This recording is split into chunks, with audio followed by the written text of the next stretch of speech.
Jean-Louis Durand, président de la CCPMF.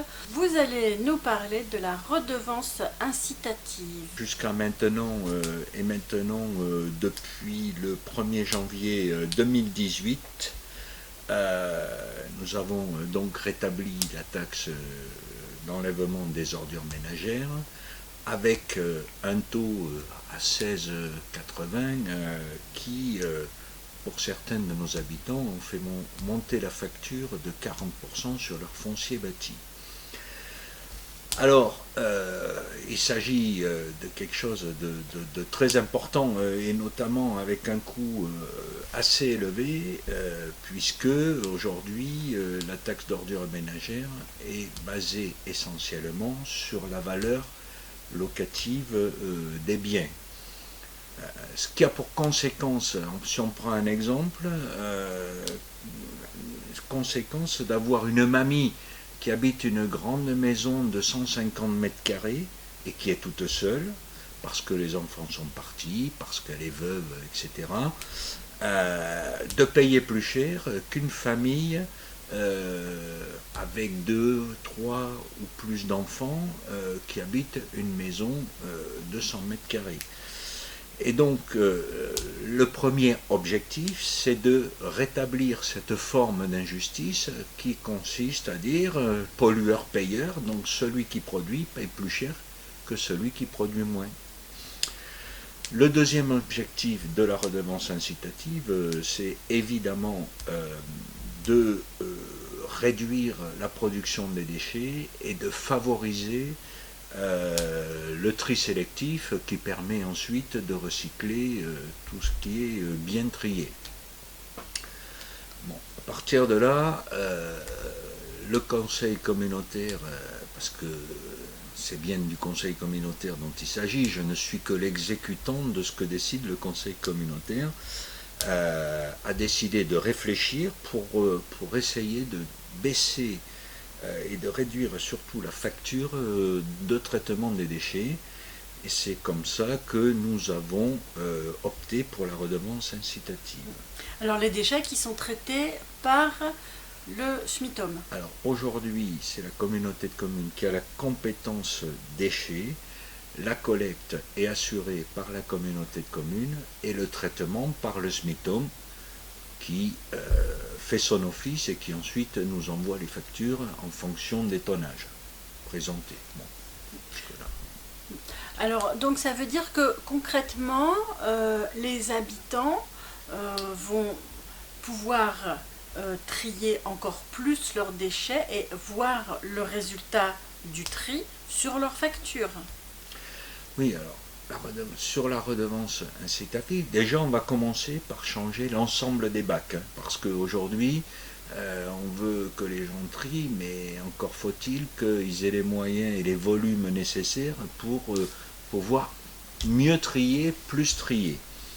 Donc la redevance incitative va être essentiellement basée sur la collecte des ordures ménagères.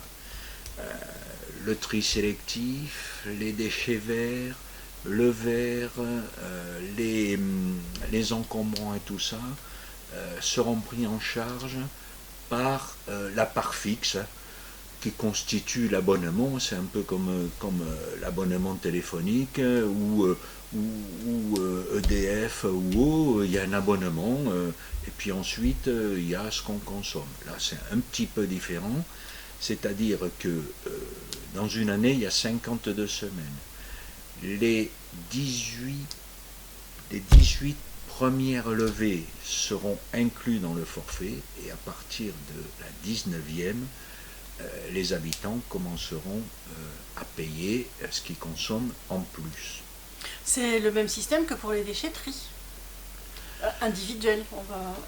Oui, c'est un petit peu le même système que les déchetteries où on a un nombre de passages et un cubage à respecter. Au-delà, une fois que le crédit est consommé, ma foi, il faut payer. C'est ce qui est pris en charge par la collectivité, charge à chacun, s'il utilise plus le service, de l'autofinancer. Et alors, quelle est la marge possible? Parce que les habitants peuvent se dire, ça risque de nous coûter plus cher que avant. Ben, justement, plus ils vont trier, parce qu'aujourd'hui, dans les bacs d'ordures ménagères, on a tout un tas de déchets qui ne doivent pas se trouver dans cette poubelle-là. Notamment sur le tri, hein, puisque comment tout ce qu'on peut trier, les pots de yaourt, etc., avant passer dans les ordures ménagères, aujourd'hui ils vont dans le tri sélectif. Donc on doit, à terme, à partir du moment où on élargit le panel de ce qu'on peut mettre dans le tri sélectif, on a forcément une diminution de ce qu'il y a dans les ordures ménagères. Donc, qui dit moins de production, moins de sorties de poubelles, puisque en même temps on va donner des bacs qui sont quand même adaptés à la composition du foyer. Il est clair qu'on n'a pas besoin de autant de volume pour une famille d'une personne, enfin pour une personne seule ou une famille avec 2 personnes ou des enfants, etc. Donc le bac est adapté à la composition du foyer, ce qui permet raisonnablement de sortir la poubelle, on va dire, au minimum toutes les 2 semaines. Alors, bon, il y a les mois d'été, donc on en tient compte aussi, parce que dans les ordures ménagères, il y a des produits qui fermentent, et donc c'est vrai qu'en été, ça peut être plus compliqué. Et encore que ce sujet va être réglé, puisque à partir de 2022, les biodéchets ne devront plus figurer dans les ordures ménagères et devront être collectés à part. Comme quoi alors? Les biodéchets, c'est globalement les restes de nourriture, tout ce qui est putrescible, on va le dire comme ça au sens large du terme. L'idée c'est de bien diminuer la production de déchets qui ne sont pas valorisables et qui donc sont incinérés, et c'est en fait finalement une forme d'argent qui part en fumée. Donc moins on en incinère, mieux ça va, d'autant que sur le tri sélectif, etc., on a des aides de l'État, etc. Bon, il y a des bonus, il y a des subventions. Voilà, l'idée c'est bien de n'incinérer que ce qui n'est pas valorisable. Alors donc, ça veut dire que le bac qui sera destiné à contenir les ordures ménagères, en 2022, à partir de 2022, finalement, devrait être logiquement plus petit que les autres. Pas forcément plus petit, parce que l'idée, en fait, dans le traitement des ordures, il y a quelque chose qui est fixe, il y a quelque chose qui est variable. La part fixe, c'est la collecte, d'accord ? Puisque à partir du moment où on n'oblige pas les gens à ne pas sortir leur poubelle, on est obligé de faire passer les bennes pour collecter les déchets. Donc ça, c'est la part fixe. Il y a un planning, tel jour, le matin, c'est dans telle commune, l'après-midi, c'est dans une autre, le lendemain, et ça tourne. Ça, c'est la part fixe, c'est la collecte. Les camions passent, qui ramassent 50 poubelles ou 10, ils passent quand même. Et ensuite, la part variable, c'est évidemment le tonnage qu'on collecte dans chaque bac. Donc c'est la consommation. En fait, c'est la consommation, c'est la partie consommation. Du coup, moins les gens produiront d'ordures ménagères, moins ils auront besoin de sortir leurs poubelles. D'accord ? En sachant que, là aussi, on met des bacs suffisamment importants pour ce qui est tri sélectif, de manière à ce que, globalement, ce qui est dans le tri sélectif n'étant pas biodégradable, en tout cas ne fermentant pas et tout, on peut estimer que les containers de tri sélectif ne sont sortis que 2 fois par mois ou 1 fois toutes les 2 semaines. D'accord ? Donc à partir de là, les gens 18 levées, c'est beaucoup si on respecte ce tri, etc. Et où on fait attention à produire le moins de déchets possible. 18 levées à partir de 2022. Alors, nous avions comme objectif de mettre en place la redevance incitative dès 2022. Pour des raisons techniques, parce que c'est quand même un gros travail de mise en place. Aujourd'hui, l'objectif visé est reculé de an, donc ça sera 1er janvier 2023.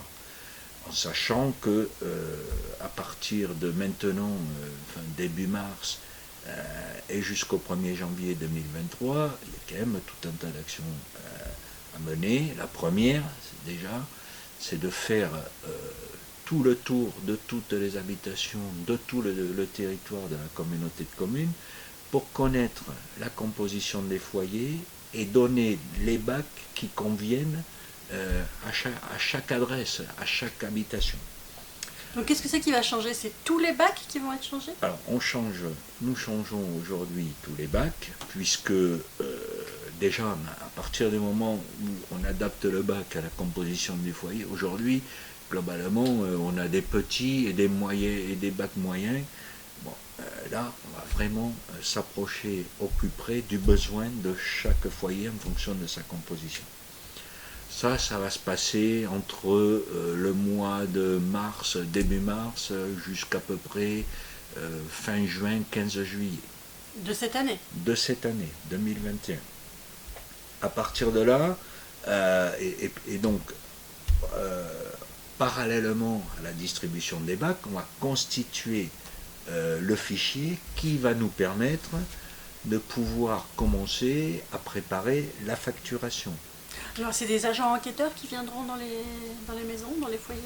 Donc là, nous avons un prestataire qui va venir dans les foyers avec un camion de bacs, rempli de bacs, et qui, en fonction de la composition du foyer, va dire, ben voilà, vous avez besoin de tel bac, donc on vous donne tel bac, tel bac. Tout de suite, ça sera fait rapidement. Ça sera fait.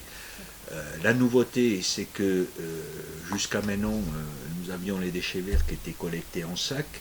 Mais bon, compte tenu de l'évolution de la législation, notamment sur le poids de ce que peuvent manipuler les rippers, nous mettons des bacs pour les déchets verts. À partir de maintenant, voilà.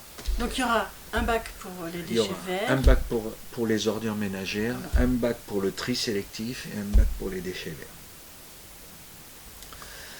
Donc, parallèlement, nous allons donc constituer le fichier qui va être notre base, qui va nous permettre de préparer la facturation, en sachant, et ça je ne l'ai pas précisé, mais je le précise, que tous les bacs sont pucés.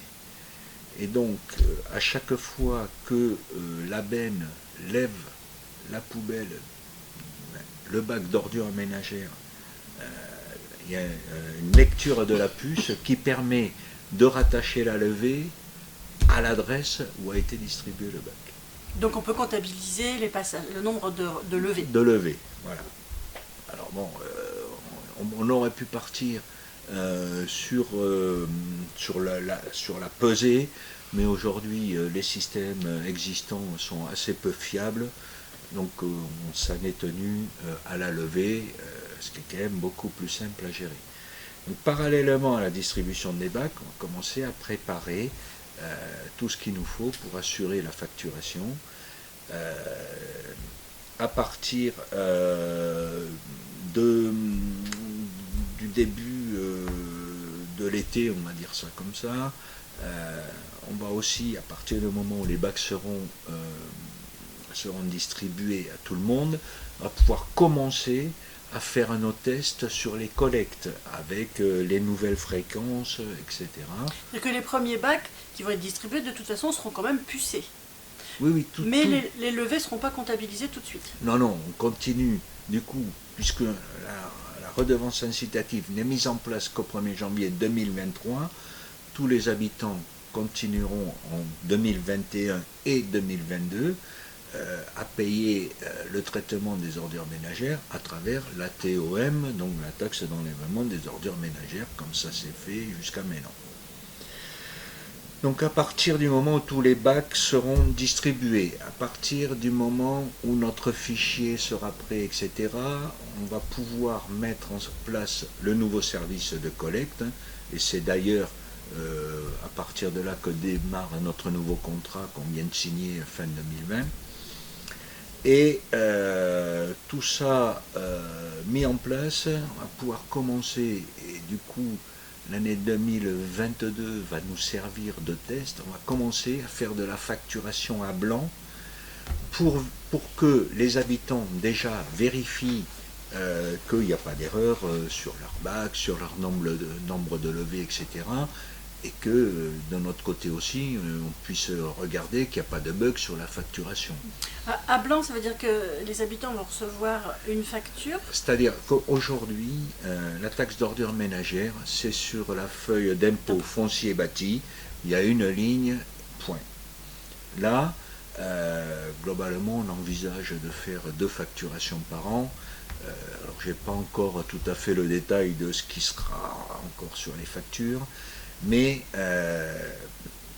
la période entre, on va dire, l'été 2021 et le 31 décembre 2022 va nous permettre de faire de la facturation à blanc. C'est-à-dire que les habitants vont recevoir une facture qui va inscrire toutes les informations dont il y a besoin avec un montant, mais sont des factures qui ne devront pas être payées puisqu'ils payent déjà la taxe ailleurs.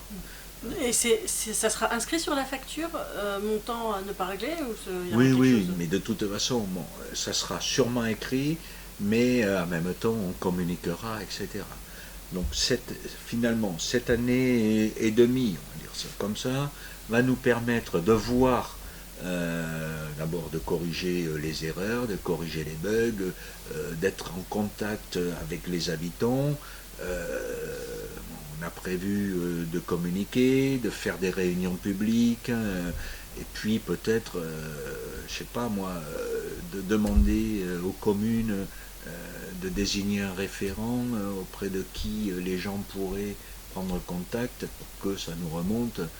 Bon, tout ça n'est pas encore strictement défini, mais bon, dans les mois qui viennent, on va tout mettre en place de manière à être prêt à partir de cet été pour pouvoir commencer à mettre les choses en place.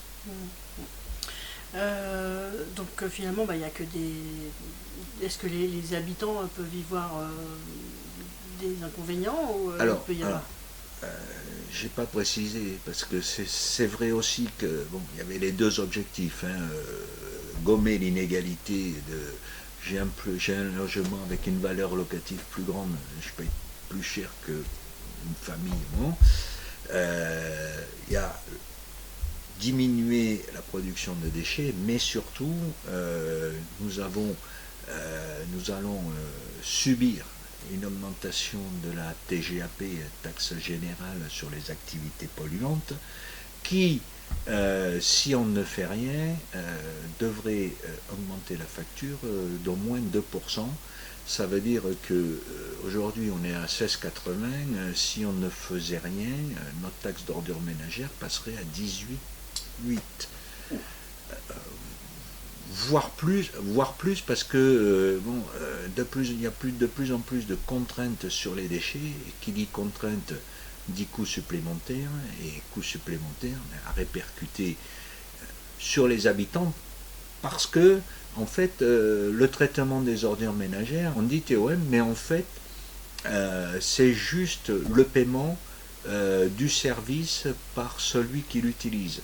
C'est-à-dire que ça arrive sur la feuille d'impôt à l'année N+1, mais c'est la collectivité, en l'occurrence la communauté de communes Plaine et Mont de France, qui aujourd'hui prend en charge les coûts de collecte et de traitement, et ensuite c'est répercuté à l'année N+1 sur la feuille d'impôt du foncier bâti. D'accord ? Donc, là aussi, on va de toute façon vers une augmentation des coûts. Ce qui veut dire que si on ne fait rien, on se retrouve peut-être à terme avec une taxe à 20%. Je ne peux pas le dire aujourd'hui, mais vu ce qui se prépare, notamment avec l'arrivée de la TGAP qui va augmenter considérablement, on n'y est déjà pas loin. Rien qu'en rajoutant les 2%, on est à 18,8, donc on n'est pas loin des 20. Donc l'idée aussi, c'est bien de dire aux habitants, non seulement si vous produisez moins, vous allez payer moins cher, parce que évidemment, entre la collecte et le traitement, on a une enveloppe à récupérer puisque la collectivité avance les fonds. Aujourd'hui, on est plutôt sur 3 400 000 euros par an.